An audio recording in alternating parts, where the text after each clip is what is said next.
It's a big Christmas tree you guys have there. Yes. Just got it up a couple days ago. Nice. There we go. Cool. We are officially live, and I deeply apologize to everybody. This was my epic technical mistake that I have never done before. But Becca and I recorded an entire webinar in the waiting room for this webinar and never hit record, never hit go live.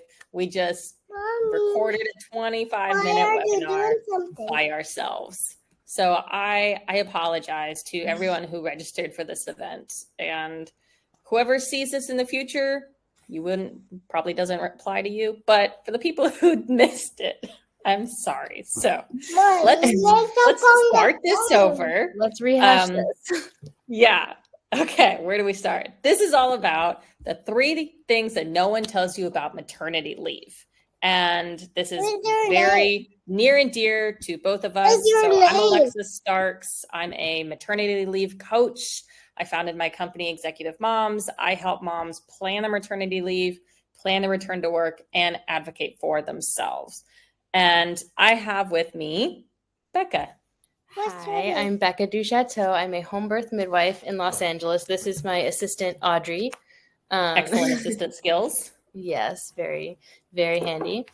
And I'm so excited to be here and help mamas learn. I personally didn't have a great time going back into work myself postpartum. So I find this really, really valuable to just give moms information on what to expect. It is. And it's something that no one really talks about. We don't really prepare about maternity leave. It's kind of this afterthought. You spend so much time preparing, or hopefully preparing for birth, and, labor and pregnancy, and maybe breastfeeding or pumping, but there's not that much thought that goes into maternity leave, which is this forgotten thing. But then we've all normalized and accepted struggling when you go back. And just like, and I also find that I don't know if this applies to everyone, but at least for me, I kind of thought that my employer would help me with maternity leave and getting started and things like that. And that is just simply not the case. That's not their job. It's your job.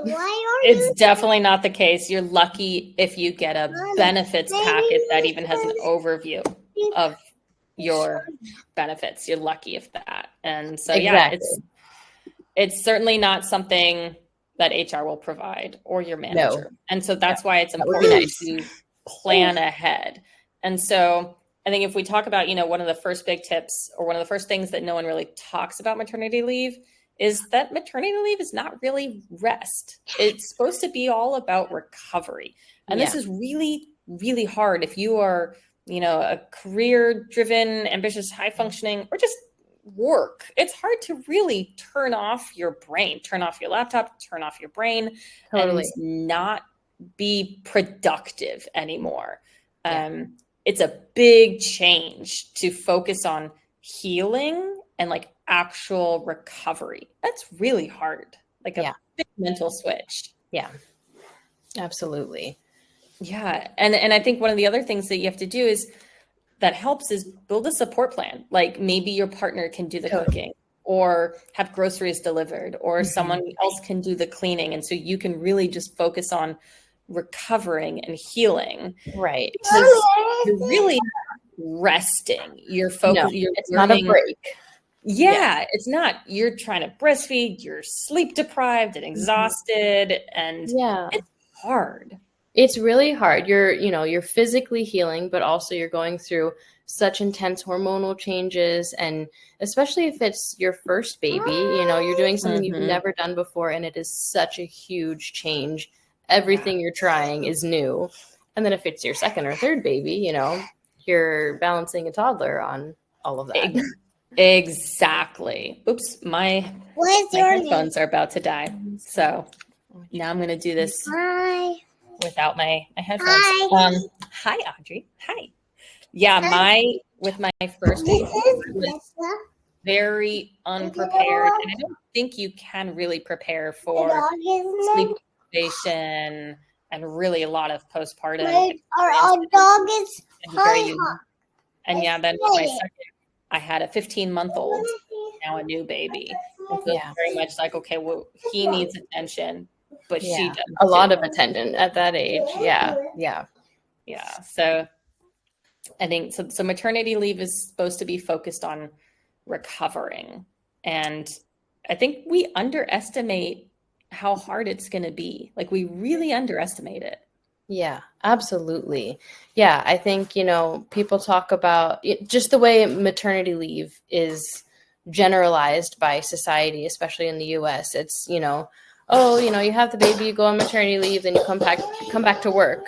And so I think that's how we start viewing it, is like, okay, I'll just I'll be back and everything will be normal again, when it's like, it's the biggest change you will ever go through in your life, and you will not go back to work and be the same person that you were before, or have the same capacities that you did before. You have so many more things to think about, so many more things that you're feeling, and everything is different. Yeah, it is. It's so different. And this leads me to the second thing that I think no one really talks about, or not enough about, is the emotional shift in those early postpartum days. Hits you so much harder and differently than you expected. Like, emotions are going to be all over the place daily. Like, it's not like, oh, you birth your baby and then it's linear and all up from there. Like, it's constant changes throughout the day. Like, you could be at a good place in the morning and a terrible place in the evening, and that's normal. That's okay. Absolutely. Yeah, totally. We mentioned this a moment ago, but when I see my clients for their postpartum visits at the 24-hour visit, we kind of talk about their birth, talk about everything that happened, and they feel one way about it. And then at the 1 week visit, they could feel a completely different way about their birth. And we have to unpack it again, because things are just so up and down, and, you got to kind of work with those hormonal shifts, and also just like the way that the brain processes things. It is not linear. It's going to have all these back and forths, and you are going to have so many different emotions about one thing. And, you could feel really great about your birth and really shitty about your birth all at the same time. And I think people need to know that that is very, very normal. Yeah, it's totally normal. And I think,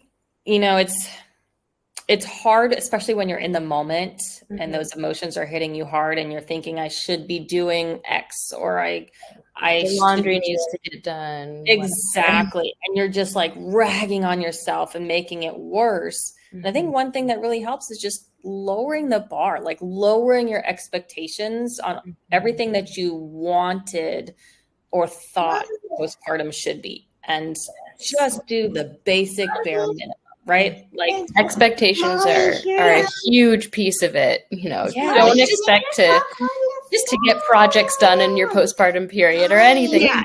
You're not going to get the house done painted. You're not going to do the projects that you've had on your plan list for a while. Like, just eat today. That's a win. Right. Eat. And if you showered, that's a double win. You're doing great. You're doing really great. Okay, I'm gonna help you with your glove. There you go. Sorry, we're putting on gloves. It's very important. It's very important. My daughter is equally obsessed with gloves. Gloves are a real fashion piece. It's hard. Actually, you know what? They're mittens. My daughter has mittens. Mittens are a better investment, I do, especially in this moment, I feel. She sounds like my son earlier, the 3-year-old whine. Yes, it's very distinct. Okay, it is. All right, then go get your mittens, sweetie. Go give it a try. Sorry about that. No, all good. So I think the last thing that moms can prepare for, or pregnant women can prepare for, is that returning to work is harder than actually going on maternity leave unless you plan ahead. And so many moms don't plan for that part, but this is exactly, you talk about all the time, have a birth plan, have a birth template and preferences and contingency plans and everything laid out, and plan for everything. And we need to apply that same logic to maternity leave. Totally. Absolutely. There's so much planning that goes into birth, Sometimes there's good planning that goes into postpartum, which is really great. But as far as returning to work, it's very lacking. I feel like it's just totally overlooked, and then it becomes a crisis. It is. It is. And I think one thing that really helps is planning it early when you're still pregnant and figuring out what the non-negotiables are that you want to have. Like not answering emails after 4:30 or 5. Like I always had a calendar block on my calendar at 4:30. I'm with my kids. Don't bother me. Like don't email. I'm not responding to emails. Don't Slack me. Don't mess with the meeting on my calendar at 5:30. So figuring out what your non-negotiables are is going to help you better set those boundaries ahead of time. And that's important. Right. And then just being super specific about those, because then that's easier to communicate to your employer or people who have expectations of you in general. This is my rule. This is what I'm doing. And it just makes it so much smoother to follow through with that yourself. Hi. Hi. You have beautiful hair. Just like your mommy. Do you know my dog's name? Yes, that's her dog, Holly. Oh, that's your dog? I don't know your dog. It's Hollyhock. It's what? It's Hollyhock. Hollyhock is our dog. Hollyhock. That's a beautiful name. So I think, it's all about planning Enough. at the end of the day. And I know this is something you work with all of your patients and clients with is the plan. To really set yourself up for success. You can never underplan. Like you can never overplan for birth. And you can never overplan for maternity leave and return either. Exactly. Yeah. What is that? A cheese stick. That's yummy. That looks like a yummy cheese stick. I love it.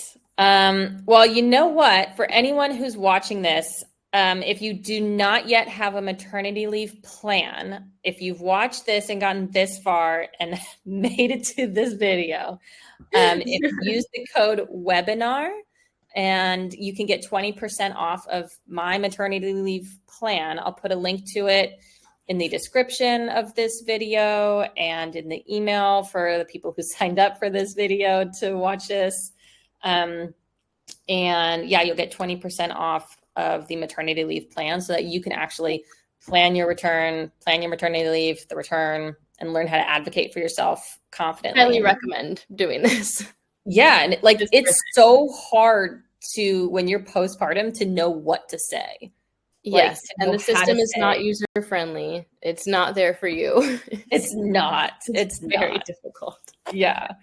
Well, Becca, this has been fabulous. Where can people find you? Yeah, so my website is www.duchateaumidwifery.com. Duchateau is my super duper fancy last name. It's spelled Duchateau.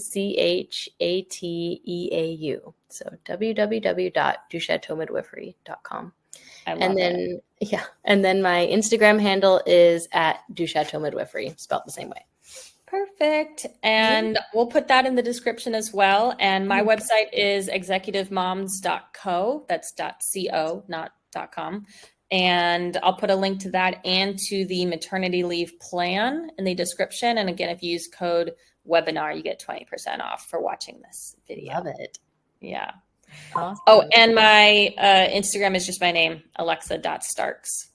So perfect. Find me there.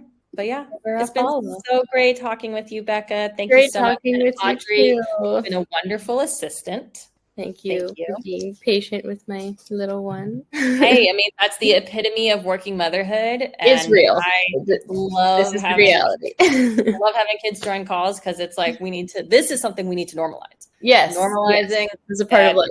Yeah. Work and life all blends. You are a parent, you are a mom 24/7, and work just happens to be a sliver of the day. But you're a mom all the time. Yes. 24/7. I love it. Okay, well, I think this did actually record. So it says on air. So I'm hoping that this one went. Fingers crossed. Yeah. Well, thank you so much, Becca. It's been absolutely great chatting with you. Likewise. All right. Talk soon. Talk soon. Bye-bye. Bye.